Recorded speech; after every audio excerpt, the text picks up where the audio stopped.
नमस्कार। कक्षा 9वीं और वार्षिक परीक्षा संस्कृत का पेपर हम लोग हल करेंगे। पहले ही प्रश्न से चलते हैं।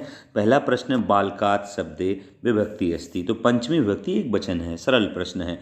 फलम नपुंसकलिंग का शब्द, सप्तमी विभक्ति बहुवचन पूछा है, तो फले फलयो फलेषु सप्तमी विभक्ति बहुवचन यहाँ पर बनेगा। इसके बाद प्रश्न है, अधोलिखितेषु अव्यय पदम। तो नीचे लिखे 4 शब्द हैं, अव्यय की पहचान है कि वो कोई नाम ना हो, क्रिया ना हो। तो यहाँ पर अत्र न क्रिया है न नाम है। राम नमा फलम ये नाम है। अगला प्रश्न देखते हैं, सत्यम एव जयते इत्यस्मिन् वाक्ये अव्ययम अस्ति।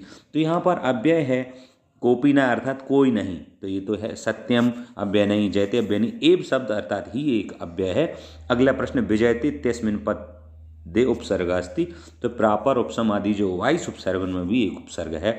दुर्बोध्या पदे उपसर्ग अस्ति। तो दुर्बोध्या में दुर उपसर्ग है वाइस उपसर्ग में। कोष्ठ का चित्वा रिक्त स्थानानि पूरेत। यहाँ पर आपके लिए रिक्त स्थान बताने हैं। तो पठ धातु का पठामी जो है वो उत्तम पुरुष पठामी पठावा पठा में एक वचन में बनता है, लट लकार में। ये हो गया। बालकौ पदे विभक्ति अस्ति। विभक्ति नहीं, यहाँ पर वचन पूछे हैं। तो बालकौ पदे में प्रथमा द्विवचन भी है और द्वितीय द्विवचन भी है, पर वचन पूछा तो द्विवचन आंसर होगा। भविष्य काले लिट लकार भविष्यति। तो लोट लकार होता है आज्ञा के अर्थ में, इसलिए इसका उत्तर होगा लिट लकार। लोट लकारस्य उदाहरणम अस्ति पठयतु। ये लट लकार का है, पढ़ता, तो पठतु पठताम पठन्तु लोट लकार का हो गया। बालिका पदे विभक्ति अस्ति। तो बालिका पदे में प्रथमा विभक्ति है और बहुवचन है, तो विभक्ति अकेली पूछी है। लंग लकारस्य उदाहरणम अस्ति। तो भवंती तो लट लकार का, अभवन ये प्रथम पुरुष बहुवचन का है लंग लकार का, तो इसका उत्तर अभवन हो जाएगा। रामशंकर भाई ने बिल्कुल सही लिखा। इसके बाद प्रश्न नंबर 3 में जहाँ आपको जोड़ियाँ मिलानी हैं, तो आइए देखते हैं। प्रत्येकम, यहाँ पर यण स्वर संधि है, तो बिना समझे सोचे समझे आप इसकी पहचान है। या के पहले आधा अक्षर हो तो यण संधि प्राय होती है, तो इसकी जोड़ी इससे बनेगी। ये यण लिख ही दिया है। फिर यथा शक्ति ही, यथा आगे एक अव्यय है तो अव्ययी भाव समास हो गया। एक ऐकम, एक धन एकम, यहाँ पर ऐ की मात्रा है अर्थात यहाँ पर वृद्धि संधि बनेगा। इसके बाद सूर्योदय, गुण संधि है, सूर्य धन उदय है, इससे बन जाएगी जोड़ी। द्विगु समास, जब भी संख्या आगे दिख जाए तो द्विगु समास होता है।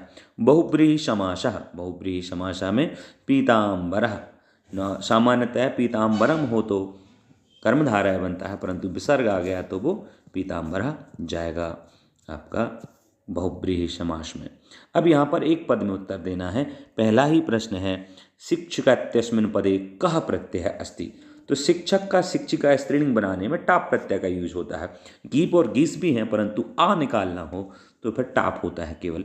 तुमन प्रत्यय एकम उदाहरणम लिखत, बहुत सारे बना सकते हैं। पठितुम, गंतुम, लिखितुम, हसितुम, द्रष्टुम, कहीं कहीं तुम का तुम हो जाता है।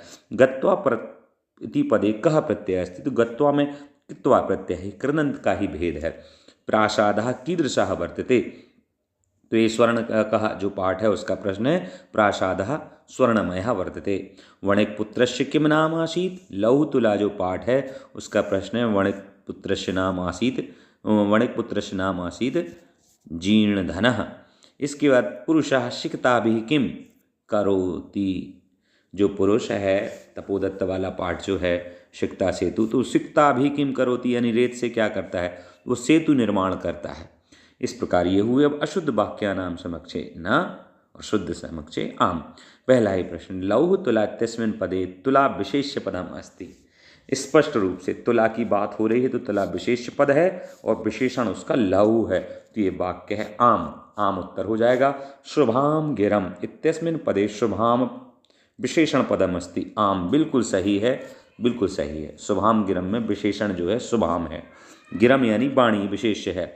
नदी इत्यस्यः पर्याय पदम सरिता अस्ति। तो बिल्कुल सही है, पर्याय पदम सरिता है।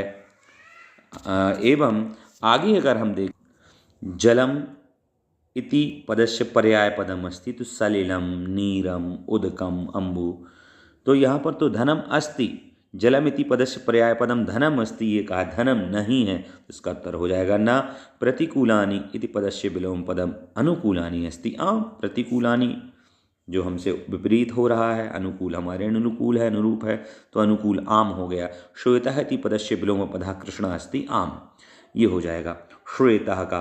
अब प्रश्न 6 में यत्नेन किम रक्षेत वृत्तम वित्तम वा, तो यहाँ पर वृत्तम रक्षेत, यत्नेन वृत्तम रक्षेत, आचरणम रक्षेत। 2 नंबर में तो पूरी लाइन लिखनी, यत्नेन वृत्तम रक्षेत। वाला कदा क्रीडितुम अगच्छत, तो वाला भ्रांतो वाला पाठ का, वाला पाठशाला गमन बेलायाम क्रीडितुम अगच्छत। जीर्णधनाग्री गुहा द्वारायम कया पिधाय गृहम आगता, लौह तुला पाठ का, गृह गुहा द्वारम, उसके द्वार पे उस जीर्णधन ने क्या रख दिया था, पुत्र को ले गया था, तो शिला, तो कया तृतीया व्यक्ति में पूछा तो शिलया उत्तर हो जाए। जीर्णधना गृह गुहा द्वारम शिलया पिधाय गृहम आगतः। तो अंते तपोदत्ता विद्याग्रहण कुत्र गता, बहुत अच्छा प्रश्न है। विद्याग्रहण करने के लिए कहाँ गया था, गुरुकुलम। द्वितीय में आंसर होगा जटायु केन बाम बाहुम, यहाँ पर मिस्टेक है, बाम बाहुम आएगा, केन बाम बाहुम दंसति, तो जटायु तुंडेन वाम बाहुम दंसति। वसंते किम भवति, वसंते पहला पाठ है, वसंते मधुर मंजरी पिंजरी भूतमाला सरसा रसाला भवंती, ठीक है, ये ऐसे ही लिखा है लसंती। इसके बाद प्रश्न अगला है, निर्धनाया वृद्धाया दुहिता कीदृशी आती, तो निर्धनाया वृद्धाया दुहिता विनम्रा मनोहरा आसीत्। सरोवराणाम हानि कदा भवति, यदा, सरोवराणाम हानि यदा भवति, कदा की जगह लिखेंगे यदा भवति, यदा सरोवराणाम हानि भवति यदा तेषाम, तेषाम अर्थात उनका, मरालय से विप्रयोगा, तो आप लिख सकते हैं सरोवराणाम हानि मरालय से विप्रयोगेन भवति, कदा हटा के मरालय से विप्रयोगेन। इसके बाद जटायु रावणम किम कथयति, तो बहुत अच्छे से समझाते हैं जटायु महाराज रावण को कि परदाराभिमर्शनात् नीचाम मति निवर्तय, यानी दूसरे की दारा को पकड़ने की जो तुम्हारी नीच बुद्धि उसको निवर्तय, त्याग दो, ये बोला उन्होंने। ये नहीं बन रहा तो ये सलिलम तव वीणाम आकर्ण्यम कथम उच्छलेत, तो चलेद उच्छलेद पूरे लिख देंगे, सलीलम सलीलम सलिलम तव वीणाम आकर्ण्य सलीलम चलेद उच्छलेद, तो सलीलम यानी लीला करते हुए, सलीलम शब्द हो जाएगा। अगला प्रश्न देखते हैं, रेखांकित पदानी अधिकृत्य प्रश्न निर्माण करना है, तो यहाँ पर देखेंगे प्रिय वाक्य प्रदानेन जंतवः तुष्यन्ति, तृतीया विभक्ति में है, तो प्रिय वाक्य के प्रदान करने से, केन प्रदानेन, है ना। कई बार यहाँ कन्फ्यूजन हो सकता है, तो अगर प्रदान शब्द के चतुर्थी भी होती तो केन कस्मई जंतवः तुष्यन्ति ऐसा भी बना सकते हैं, परंतु प्रदानेन तक अंडरलाइन किया है तो केन आएगा। पुत्रः नदी तटात् सीनेन हृतः, जो पुत्र है वो यहाँ पर कर्म बना दिया है, सीनेन हृता, ये सीनेन हृता कर्मवाच्य हो गया, पुत्रः तो कहा, सीधा दिमाग नहीं लगाना है, कहा नदी तटात् सीनेन हृतः। अगला है ग्रामे निर्धना स्त्री अवसत, यहाँ पर का नहीं आएगा, यहाँ पर आएगा ग्रामा कीदृशी स्त्री अवसत, क्योंकि ये जो अंडरलाइन शब्द है, रेखांकित पद है, वो है एक विशेषण, और इस प्रकार से यहाँ कीदृशी आएगा। अगला है अधोलिखितानि वाक्यानि कः कम प्रति कथयति, ये लिखना है, पुत्र के अहम न अहम पाप कर्म करोमि, ये जो लाइन है ये किसने कही है, तो ये जो गोदोहनम पाठ है उसमें जो मल्लिका और चंदन कुंभकार के पास जाते हैं, तो कुंभकार का नाम देवेश, वह कहता है कि मैं तुम्हारे आभूषण नहीं लूँगा, तो देवेशा मल्लिकाम बहुश्रेष्ठ नास्ति दोषस्ते, बहुश्रेष्ठी यानी श्रेष्ठ जी आपका दोष नहीं है, जीर्णधना श्रेष्ठनम प्रति अहम तुभ्यम तंडुल मूल्यम दास्यामि स्वर्ण का कहा वालिकाम प्रति। अगला प्रश्न है अधोलिखितेषु, अब मैं ये चाह रहा हूँ कि आप इस चैनल को सब्सक्राइब कर लीजिए, 9 मिनट का वीडियो हो गया, सेकंड पार्ट में इसका मैं सॉल्यूशन अगला दे दूँ।